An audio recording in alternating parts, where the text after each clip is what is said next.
aquí ya dejen de estar queriendo amenazar o chantajear al pueblo salvadoreño. Aquí los cambios se están dando porque el pueblo salvadoreño eso es lo que quiere cambiar. Entonces ya dejen de estar con esas mismas cantaletas y que la privatizan. No, lo que quisieron privatizar fueron los areneros, porque ellos sí quisieron hacer, porque siempre quisieron hacer negocio. Bueno, hicieron negocio de todo, hasta con la seguridad.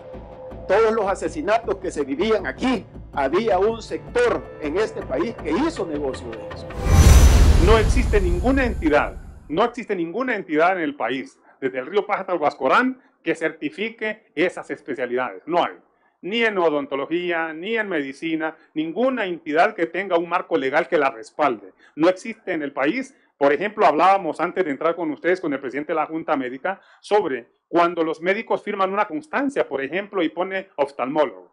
Se le devuelve la constancia al paciente, tiene que ir donde el médico y le dice que este sello no lo aceptan. ¿Por qué? Porque el presidente dice en su razonamiento de la auténtica, dice, el infrascrito presidente de la Junta Médica hace constar que el sello y la firma que calzan en esta constancia son las mismas o similares o guardan semejanzas con la que está en el libro respectivo. Cuando llega el sello de oftalmólogo, ese sello no aparece en el libro porque, por lo que yo exponía, señor presidente, no tiene una base legal, no hay un acompañamiento, no hay una disposición que diga este es el procedimiento para certificar, para autorizar las especialidades médicas en el país. Y así es, la última constancia que hoy a las 2 de la tarde se pudo haber emitido, va a llevar ese mismo sentido. ¿Por qué? Por eso mismo. Y a lo mejor es un gran oftalmólogo en el país, a lo mejor es de los altos reconocidos oftalmólogos que apreciamos muchísimo nosotros, que sabemos que han dado una atención muy bárbara en la gente todos estos tiempos, pero lastimosamente ellos no han tenido nunca jamás que nadie se preocupe porque esos sellos o esa investidura llevara el acompañamiento legal que les hace falta. Así que es un paso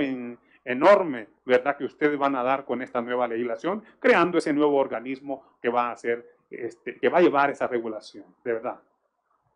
Gracias, licenciado. Tiene la palabra diputada Suesi Callejas. Gracias, presidente. Bienvenido. A mí me impacta bastante porque básicamente estamos en tierra de nadie con el tema de las especialidades y las subespecialidades médicas. Eso no quiere decir que los médicos no se especialicen o se subespecialicen. Vamos a subrayar eso y lo vamos a dejar claro. Esto no es el tema de discusión. Aquí el tema de discusión es el tema de la acreditación de esas especialidades y subespecialidades y sobre todo porque tienen que ver con un tema de seguridad jurídica también. Como usted ya bien lo decía, usted es abogado, yo también soy abogada, entonces, por ejemplo, nosotros, los abogados, somos abogados. Ya luego, si sacas el notariado, sos también abogado y notario y te dan otro sello, de hecho. Pero tú, en general, regularmente la medicina y el derecho se parecen bastante en eso, en que uno no puede ser especialista en todo. Es mentira, el todólogo no sabe nada. Entonces, que lo mismo pasa con la medicina, o sea, la gente se especializa en una rama en específico, igual con el derecho. Entonces, sin embargo, nosotros tenemos siempre una vigilancia constante de la Corte Suprema de Justicia.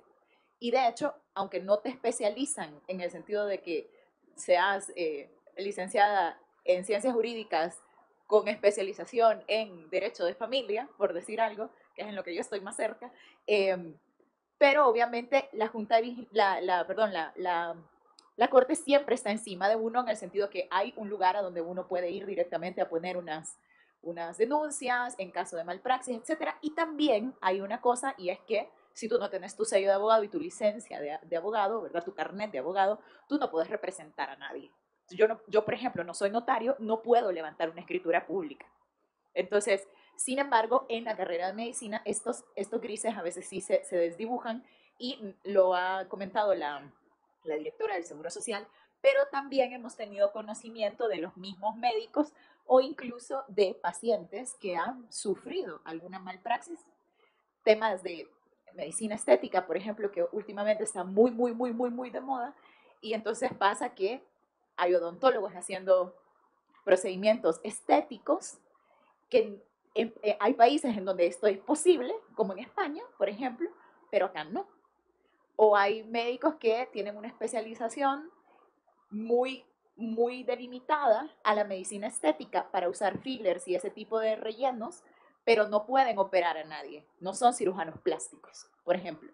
Entonces, Aquí lo que nosotros estamos intentando es dar certeza y seguridad jurídica a la población salvadoreña en el sentido de hacer más concreto de quién es el ente obligado a la vigilancia en la ejecución de la profesión de la carrera médica. También tomo, creo que es algo bien importante para que nosotros como diputados que estamos en esta comisión analizando si damos dictamen favorable o no a esta propuesta, el hecho de que en el Consejo Nacional, en el Consejo Superior de Salud Pública, por ejemplo, no están representadas las 45,000 enfermeras y enfermeros, porque también hay, dentro de la toma de decisión del mismo consejo. Y aquí va mi pregunta. ¿Cómo está conformado, porque esto es para toda la población salvadoreña, cómo está conformado el Consejo Superior de Salud Pública y cómo se elige? Para que nosotros podamos tener un entendimiento de cómo se elige este consejo y cómo se conforma. Y si, por ejemplo, ya que hay 45,000 enfermeras en el país, hay 22,000 médicos, o sea, se dobla la cantidad de enfermeras a nivel nacional. Esto quiere decir de que si es un tema de representatividad, pues ellos deberían estar ahí tomando decisiones, ¿verdad?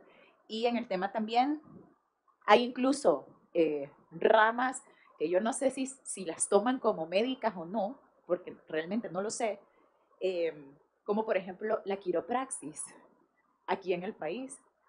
Entonces, o la acupuntura, la homeopatía, la naturopatía, etcétera, etcétera. O sea, no sé cómo están reguladas, honestamente no lo sé, pero eso no quita de que hay, por ejemplo, hay médicos en medicina deportiva, o sea, se utilizan bastante los fisioterapeutas y todo lo demás. Entonces, sí que vale la pena como entender todas estas otras ramas que están ligadas a la medicina, pero que probablemente no se consideran directamente porque no son doctorados, sino que son licenciaturas, por ejemplo, pero están dentro del espectro de la salud humana, ¿no? Gracias. Bueno, voy por partes contestando la pregunta. La primera es cómo está conformada. Al principio yo mencionaba que el Consejo Superior de Salud Pública está conformado por 23 miembros.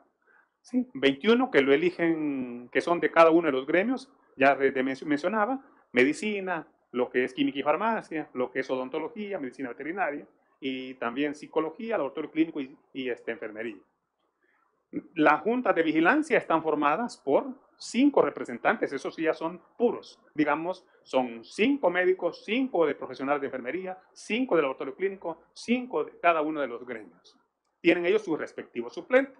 Ellos son, digamos, 5 propietarios, 5 suplentes. En el caso del consejo son 21 propietarios, 21 suplentes, porque son 7 de cada uno de los gremios. ¿Cómo se eligen? Cada 2 años hay una convocatoria, ¿verdad? Para que ellos puedan llegar a votar y llegan a votar, presentan antes, por supuesto, inscriben sus planillas y eligen sus representantes.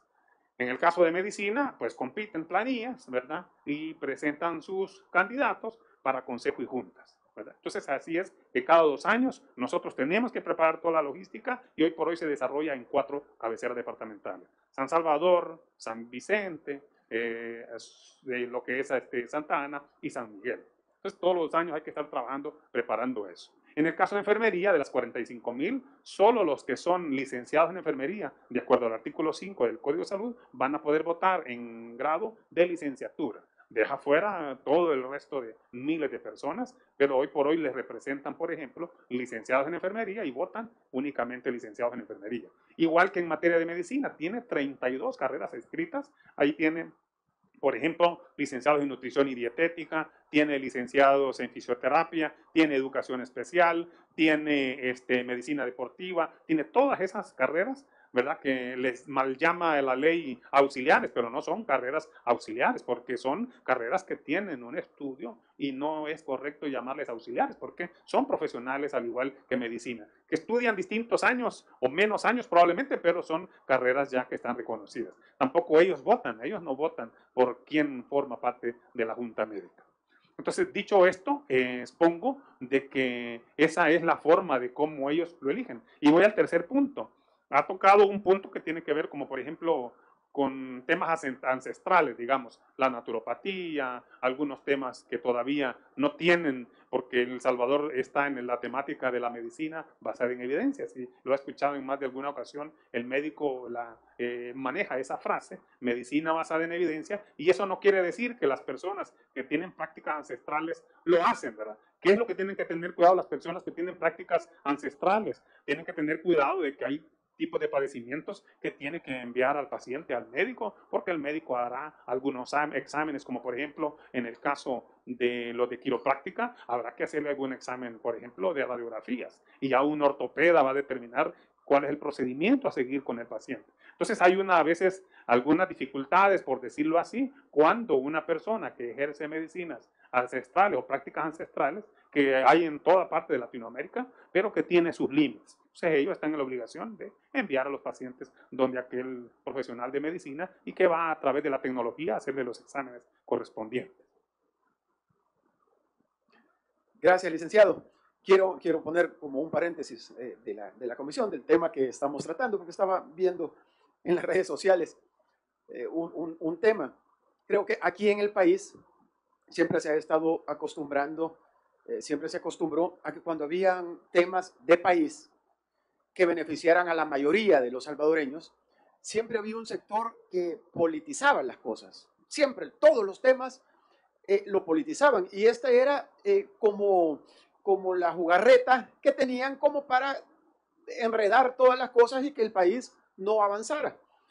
Yo creo que las necesidades de mejora de nuestro país no son temas políticos, no son temas ideológicos, no son temas de una bandera, de un partido político, incluso no son temas muy particulares de agendas de algunas instituciones. Vivimos en un país libre, democrático, en donde cada quien puede expresar su opinión, ¿verdad? No hay ningún problema. Pero, ¿por qué les digo todo esto? Porque inmediatamente sale la directora del Seguro Social, la doctora Mónica Ayala. Estoy viendo un par de tweets, que no pasan de un par de tweets, ¿verdad? Pero donde están hablando de que lo que se quiere es privatizar el Seguro Social. Por Dios.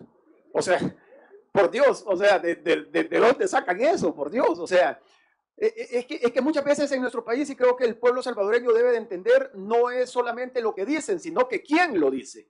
Y cuando uno identifica quién lo dice, ahí es donde cabe aquella frase que dice, el león juzga por su condición. Porque es lo que ellos siempre hicieron, lo que ellos siempre quisieron, y que todavía están añorando ese tipo de cosas. Pero bueno, para ese tipo de comentarios nosotros les decimos que no se han dado cuenta, bueno, el pueblo salvadoreño obviamente sí, pero todavía este pequeño grupo de personas que no se ha dado cuenta de lo que el presidente Nayib Bukele dijo incluso desde sus inicios, allá por el 2012, cuando él se postuló y fue alcalde del municipio de Nuevo Cucatlán, en donde él decía, lo público debe de ser igual o mejor que lo privado. Es que para atender al pueblo salvadoreño no se necesita privatizar, se necesita mejorar las cosas, se necesita tener voluntad, se necesita tener compromiso con el pueblo. Eso es lo que se necesita. Se necesita no seguir haciendo las mismas cosas que se han venido haciendo durante un montón de años, en donde los resultados han sido lo que el pueblo salvadoreño conoce. Si nosotros seguimos haciendo lo mismo, vamos a tener los mismos resultados para la población de nuestro país.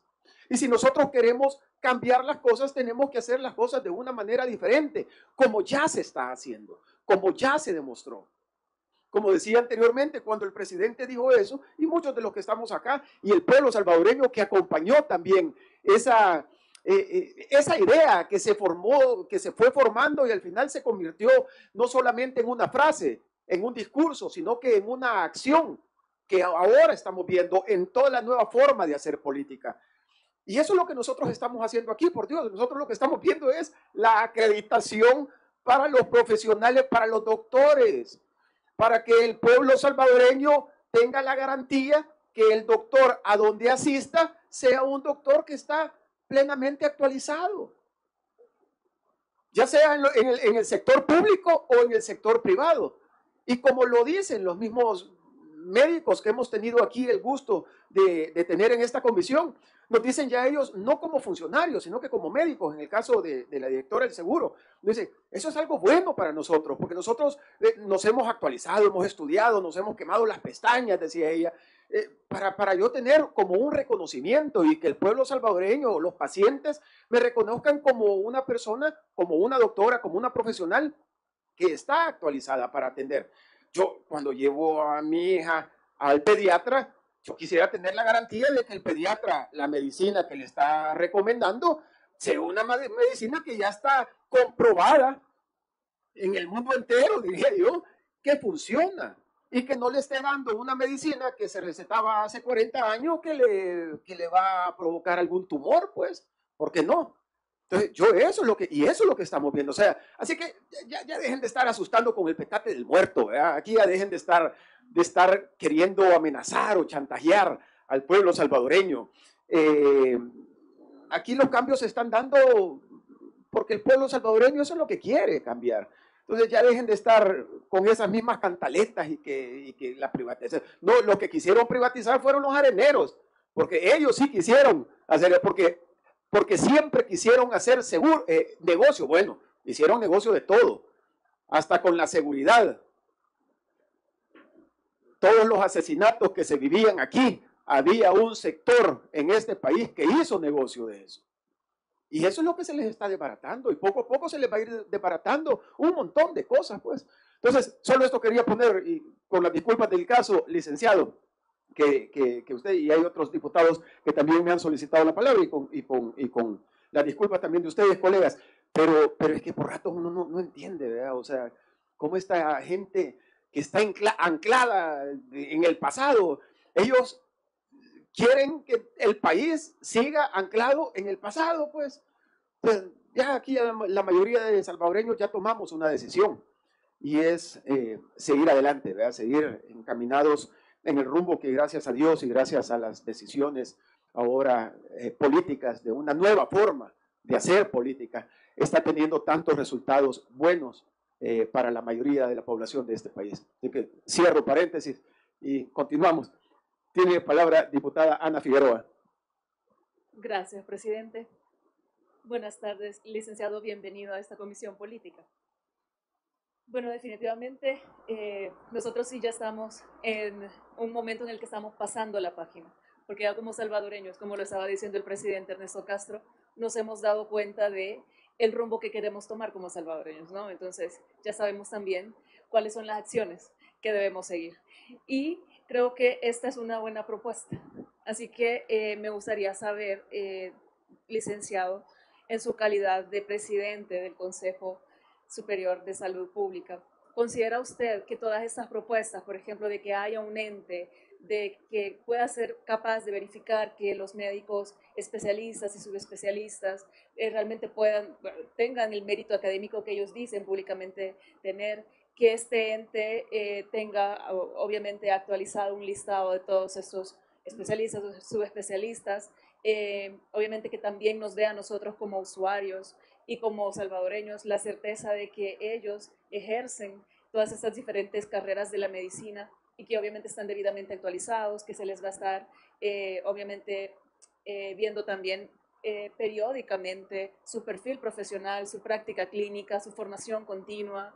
E inclusive la doctora Ayala estaba hablando de un tema bastante interesante que era hasta el punto de las investigaciones, que como profesionales ella mencionaba que era algo que aquí no se daba, pero que en otros países sí, y que era algo que era hora de que como nosotros como país también lo deberíamos estar viendo.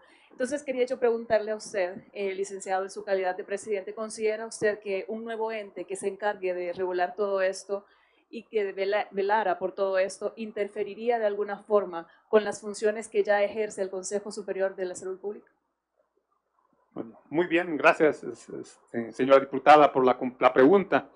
Y comentarle pues que definitivamente no va a interferir con el quehacer institucional que desarrolla el Consejo Superior de Salud Pública ni las juntas de vigilancia, de ninguna de las 7 juntas de vigilancia. A estas alturas han pasado, ¿qué? Más de 60 años que se ha venido ejerciendo la profesión de manera general, y el hecho de crear un nuevo organismo significa, como su mismo nombre lo indica, que tendrá que ser un organismo especializado, No puede un organismo que ha venido haciendo una vigilancia y control dentro del contexto general de las profesiones, venir a, por ejemplo, a querer abrogarse con un tema de que pudiera llevar el tema de las especialidades. Definitivamente que no. Es enhorabuena, independiente, crear un organismo que lleve a cabo todo este procedimiento de la regularización de las especialidades de las profesiones de salud, no solo de medicina y odontología, sino de las profesiones de la salud. Y enhorabuena, para ningún momento el Consejo va a tener objeción, digamos así, en su quehacer diario, como lo hace hasta la fecha. O sea, no va a haber ningún inconveniente. El organismo nuevo que se pretende crear perfectamente puede funcionar. Que va a trabajar de la mano con nosotros algunos momentos, enhorabuena, sí, ¿verdad? Pero dentro del contexto de la individual, del tema que le corresponde, no hay ningún inconveniente. Ninguno.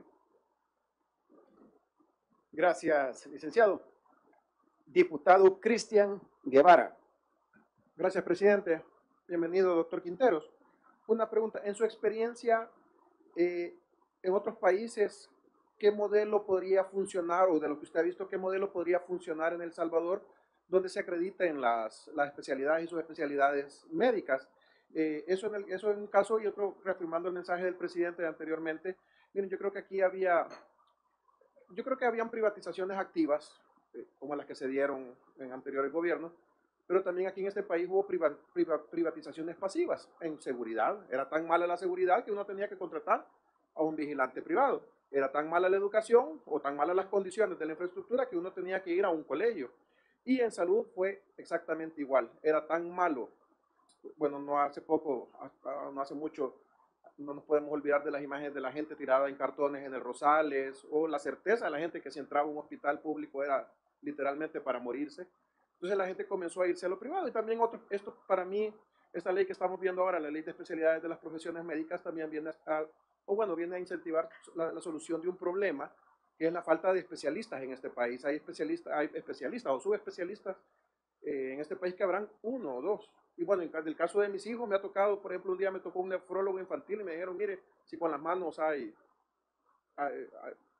nefrólogos infantiles, ajá, entonces o sea, son muchos los dedos de las manos para los que hay. Entonces, ir solventando poco a poco, ¿verdad?, todas estas carencias que tenemos en el área médica. Por eso le preguntaba a usted, en otros países, doctor, que usted ha visto esos modelos, ¿cuál podría ser uno que nos recomendaría, que usted ha visto, que diga este sistema funciona? Y si usted tiene alguna recomendación que hacernos para la ley de especialidades de las profesiones médicas, que no sé si lea la ley o que nos pueda decir, creo que esto podría ayudarles o enriquecerla más. Estas dos cosas, doctor. Bueno, en efecto comparto el ejemplo que ponía doctora Mónica Ayala, y era un ejemplo de cómo funciona en México, ¿verdad? Que funciona a base de, digamos, una serie de organismos que son de vigilancia y control de las especialidades, todas según la rama que corresponda, y en esa línea ella ponía, por ejemplo, ese tipo de colegiaciones. Por ejemplo, un colegio de cirugía, un colegio de medicina interna, un colegio de pediatría, esas colegiaciones para adherirlas, en este caso, a un organismo que se cree por ley. Entonces, el ejemplo de México era... Ese sistema de colegio funciona en la mayoría de países de Latinoamérica y del mundo. Sí, sí, así es. En la mayoría funciona de esa manera. Entonces, hacerlo de esa manera, tal cual yo he leído el documento que lo están planteando, en efecto, pues es una muy buena decisión de plantearlo de manera como lo llevan en el borrador de la ley.